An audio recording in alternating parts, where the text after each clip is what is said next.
నమస్కారం. ఇవాళ 'రజనీ రాగమాలలో' రెండో పాటలోకి వస్తాను. ఇది మనందరికీ సుపరిచితమైనటువంటి పాట. ఈ పాట ఒకసారి విన్నాక నేను ఏ పాట గురించి మాట్లాడుతున్నానో మీకు అర్థమైపోతుంది.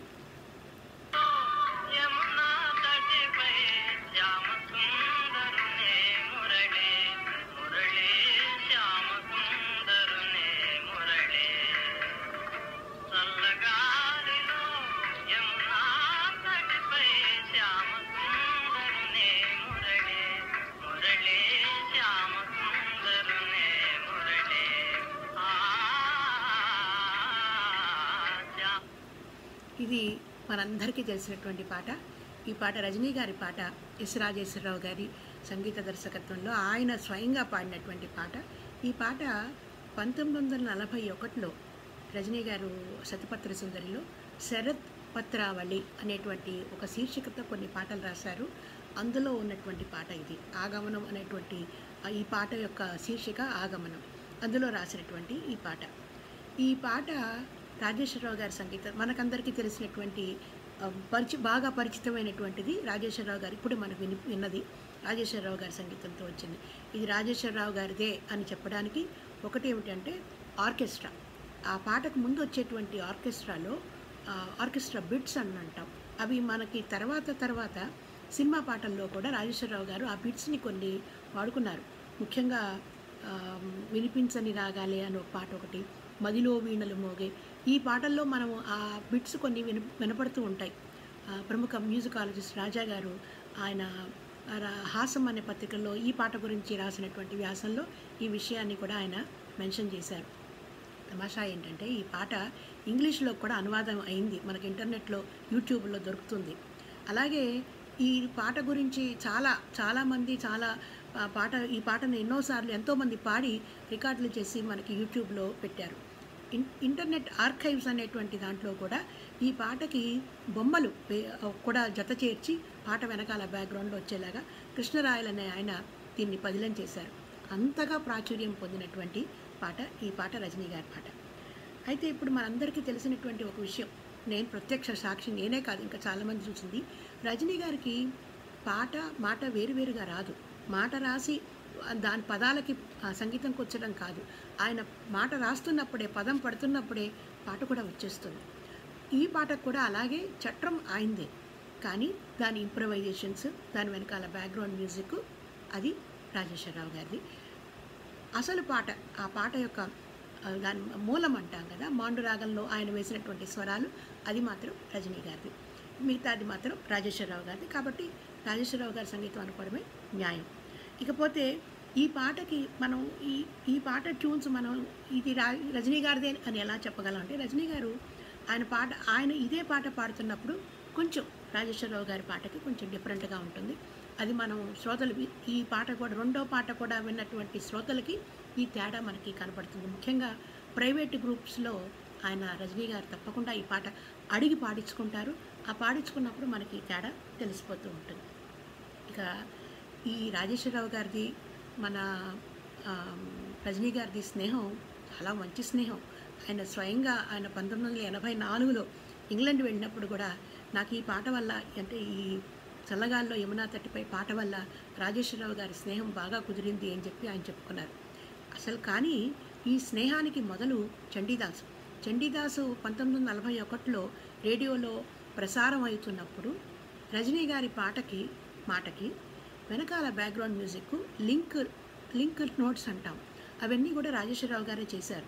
ఎందుకు రాజేశ్వరరావు గారు చేశారు అంటే, అప్పటికి రాజేశ్వరరావు గారు రేడియోలో ఈ బ్యాక్గ్రౌండ్ మ్యూజిక్కి చాలా పెట్టినటువంటి పేరు. అందువల్ల సహజంగా ఈయన కొత్త ఆయన ఆల్రెడీ ఎస్టాబ్లిష్ అయినటువంటి మ్యూజిషియన్ కాబట్టి ఆయన సాయం తీసుకుని మొత్తానికి ఈ పాట మనందరికీ ముఖ్యంగా ఈ బాగా పాపులర్ అయినటువంటి చండీదాసు సంగీత నాటకం మనకి అందరికీ వినపడింది. అందుకు అప్పటి నుంచి రజనీ గారికి రాజేశ్వరరావు గారికి చాలా మంచి స్నేహం కుదిరింది. ఆ స్నేహం వల్ల ఈయన పాటలు ఆయనకి నచ్చడం వల్ల మొత్తం దాదాపు 10-12 పాటలు రాజేశ్వరరావు గారు రజనీ గారి పాటలు రికార్డింగ్ ఇచ్చారు. మనందరికీ తెలిసినటువంటి ఈ పాట, ఓ విభావరి, అలాగే కోపమేళ రాధ, ఈ పాటలన్నీ కూడా ఆయన స్వయంగా కొన్ని పాడారు, కొన్ని బాలసరస్వతి గారితో కలిసి డ్యూయెట్లు పాడారు. ఇవన్నీ మనందరికీ తెలిసినటువంటి పాటలు. వీరిద్దరి స్నేహం గురించి రజనీ గారు ఇంకొక మాట కూడా చెప్పారు. రజనీ గారు స్వయంగా ఆయనకి ఈ బెంగాలీ సంగీతం అంటే చాలా ఇష్టం. మనం తర్వాత దీని గురించి చాలా చర్చించుకోవాల్సినటువంటి విషయాలు ఉంటాయి. బెంగాలీ గీతానికి అలాగే రవీంద్ర సంగీతం ఈ రెండు కలగలిపేసుకుని దాంట్లో తెలుగుతనాన్ని తీసుకొచ్చేటువంటి పాటలు నేను రూపొందించాను. రాజేశ్వరరావు గారు కూడా తెలుగు సినిమాలో బెంగాల్లో తెలుగు సినిమాలో పనిచేయడం వల్ల ఆ సంగీతం యొక్క రుచి కూడా ఆయనకి తెలుసు. ఆయనకి అలాంటి అభ్యాసమే ఉంది. అందువల్లనే రజనీ గారి మాటల్లో చెప్పాలంటే మా హృదయ తరంగాలు ఒకే విధంగా పనిచేశాయి అని ఆయన ఆత్మకథలో రాసుకున్నారు. అందువల్ల రాజేశ్వరరావు గారికి వారికి ఎంతో మంచి స్నేహం ఉండేది. ఆ స్నేహ బలమే, ఆ స్నేహం వల్ల వచ్చినటువంటి ఒక అపురూపమైనటువంటి పాటే ఈ చల్లగాలిలో యమునా తటిపై. ఇక ఇప్పుడు మనం ఈ పాట టెక్స్ట్లోకి వెళ్దామండి. చల్లగాలిలో యమునా తటిపై శ్యామసుందరుని మురళి ఉల్లము కొల్లగనే మధుగీతులు మెల్లమెల్లగా చెవి సోకునదే తూలిరాలు వటపత్రములపై తేలితేలిపడు అడుగులవే తరుతరు పొదరిండ్ల మాటున పూలతీవ పొదరిండ్ల మాటున కొంచి చూచు సిఖిపించమది తరువు కడ డాగి డాగి నన్నరయు కన్నుగవ మురుపులవే మురిసి నా వెనుక దరిసి కనుమూయు చిబురు కెంగేళులివే. ఇది టెక్స్ట్ అండి. ఈ టెక్స్ట్ మీకు యూట్యూబ్లో మీకు చాలా విరివిగా దొరుకుతుంది. ఇక మనం ఒక్కొక్క వాక్యంలోకి వెళదాం. చల్లగాలిలో యమునా తటిపై, ఇది అందరికీ అర్థమయ్యేటువంటి యమునా ఒడ్డున చల్లగాలిలో అందమైనటువంటి ఒక దృశ్యానికి ఆ కల్పనకి మొదటి వాక్యంగా ఇది ఎక్కడ ఎలా ఉంటుందో కవి చెప్పారు. సాయం వేళ శ్యామసుందరుడి మురళి ఆయన వాయిస్తున్నాడు అక్కడ. ఆ మురళి ఎలాంటి పాటలు వాయిస్తున్నాడంటే మధుగీతులు, చక్క తీయటి పాటలు ఆయన వాయిస్తూ ఉంటే ఆ పాటలు ఉల్లము కొల్లగనే తన ఉల్లము అంటే మనసును కొల్లగొడుతూ ఉంటే దోచుకుంటున్నాయి. అలాంటి మధుగీతులు ఆయన పాడుతుంటే అవి మెల్లమెల్లగా చెవి సోకున్నదే, అది మెల్లమెల్లగా చెవి సోకుతోంది, తాకుతోంది. మంచి తెలుగు మాటలండి ఇవన్నీ కూడా, అచ్చ తెలుగు మాటలు మనకి పడుతున్నాయి. మెల్లమెల్లగా చెవి సోకున్నదే. ఆ తర్వాత ఆయన ఏమన్నారు, ఆ పాటలు విని ఆయన కృష్ణుడి దగ్గరికి వెళ్ళి గబగబా చూద్దాం అనుకుంటే తూలిరాలు వటపత్రములపై తేలిపడు అడుగులవే అని అన్నారు. వీళ్ళు వస్తున్నారని కృష్ణుడు పారిపోతున్నాడు. ఎలా పారిపోతున్నాడు అంటే తేలి పడుతున్నాడు. పరిగెడుతున్నప్పుడు పిల్లలు అడుగు పూర్తిగా వేయరు. అలా ఆకు మీద చకచక ఇంకొక అడుగు తేలుతూ పడిపోయిందిట. వటపత్రములు అంటే మనందరికీ తెలిసి రావి ఆకులు, అవి తూలి రాలి పడుతున్నాయి. శరత్కాలం తూలి రాలు పడుతున్నటువంటి ఆ పటపత్రములపై తేలిపడు అడుగులవే అని అన్నారు. పటపత్రం అని ఇక్కడ కవి ఇంకో చాతుర్యం కూడా ఉందండి. మనం పటపత్ర సాయిని వెంటనే గుర్తెచ్చుకుంటాం. కృష్ణుడు ఆ వటపత్ర సాయే కదా. అందువల్ల తేలిపడు అడుగులవే పూలతీవ పొదరిండ్ల మాటున ఉంచి చూచు సిక్కిపించమదే. అక్కడ పరిగెడుతున్నాడని గబగబా వెళితే ఆయన ఓ పొదరిండ్ల మాటున పూల తీవలు ఉన్నటువంటి ఒక పొదరిండ్ల మాటకి వెళ్ళి దాక్కుంటే ఆయన కనబడలేదు కానీ ఆయన సిక్కిపించాం, ఆయన అక్కడ ఉన్నాడని చెప్పేసిందిట. ఎంత అందమైనటువంటి బొమ్మ చూడండి. తర్వాత అక్కడ ఉన్నాడు కదా అని గబగబా మళ్ళీ అక్కడికి వెళ్తే అక్కడ లేడు. అక్కడి నుంచి పారిపోతున్నాడు. ఎక్కడికి? తరువు కడ దాగి ఒక్కొక్క చెట్టు నుంచి దాక్కుంటూ డాగి అన్న అర్థం ఒకటే. డాగి నన్నరయు కన్నుగవ మురుపులవే అన్నారు. నన్నరయు అంటే నన్ను చేరుతున్నటువంటి, నన్ను చూస్తున్నటువంటి కన్నుగవ, రెండు కళ్ళు, మురుపులవే సౌందర్యం అదే. ఎంత అందంగానో ఎక్కడి నుంచో మూల నుంచి ఆ కళ్ళు చూస్తున్నాయి తన్ని. ఎక్కడున్నాడో తెలియటం లేదు, పారిపోతూ ఉన్నాడు. ఇలాగా మురిసి అలా నవ్వుకుంటూ ఆయన మురిచిపోతూ ఏం చేశాడు, వెనక నుంచి వచ్చి నా వెనక నుంచి వచ్చి కన్ను మూయు చివురు కెంగేళులివే అన్నారు.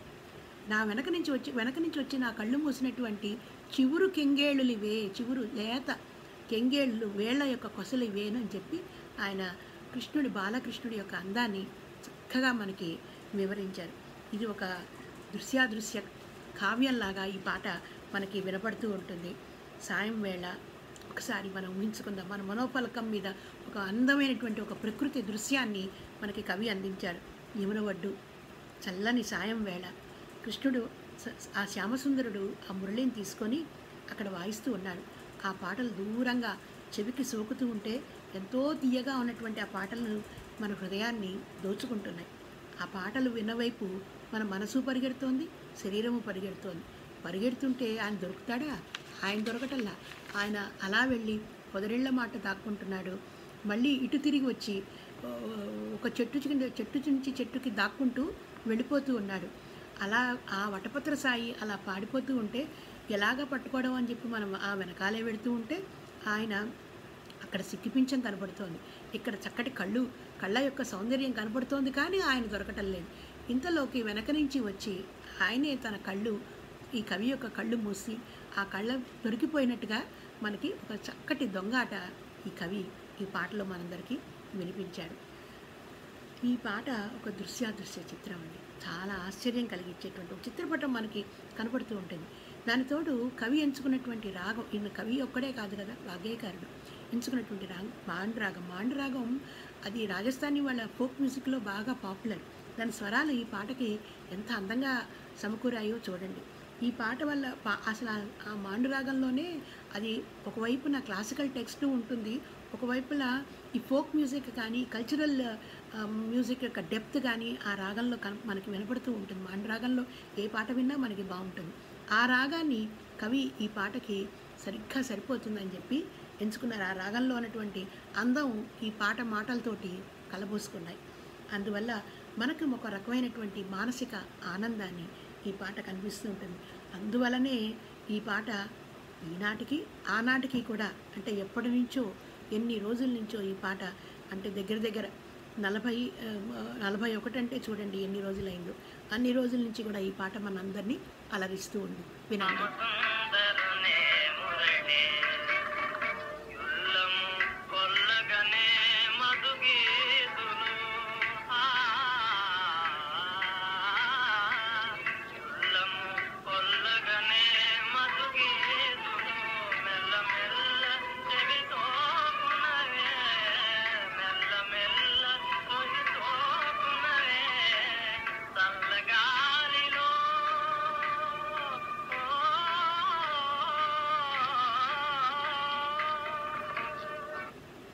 ఇదే పాట రజనీ గారు బర్మింగ్హామ్లో 1984లో పాడారు. ఆయనకు అక్కడ ఆ పాటకి సరైనటువంటి ఆర్కెస్ట్రా కూడా లేదు, కానీ సూర్యకుమార్ గారు అక్కడ డాక్టర్ గారు ఒక ఆహ్వానంతో వెళ్ళి అక్కడ పాడినటువంటి ఈ పాట వినండి.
శ్యామ సుందరుని మురళి మురళి శ్యామ సుందరుని మురళి చల్లగాలిలా